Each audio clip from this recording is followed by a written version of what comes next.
नमस्कार, श्री स्वामी समर्थ. कशा आहात तुम्ही सर्वजण? बरेच असाल तर माझ्या नवीन व्हिडिओमध्ये तुम्हा सर्वांचं मनापासून खूप खूप स्वागत आहे.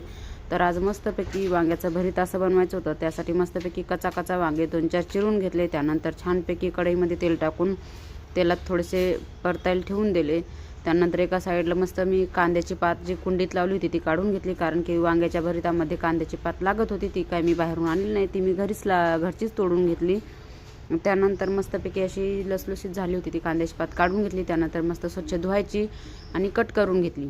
त्यानंतर लगेच एका साईडला कढीपत्ता, हिरवी मिरची, लसूण वांग्याच्या भरीतासाठी लागत होतं ते मस्तपैकी बारीक करून घेतलं. त्यानंतर जे वांगे परतवलेले होते ते ठेचून घेतले. त्यानंतर मस्त कढईत तेल टाकून जो मिरचीचा कोट ठेवला होता तो मस्त बारीक करून घ्यायचा. त्यानंतर कांदा टाकून कांदा आणि मिरचीचा कोट मस्त परतून घ्यायचा लालसर होईपर्यंत. त्यानंतर लालसर झाला की त्याच्यामध्ये थोडीशी हळदी, मीठ घालायचं.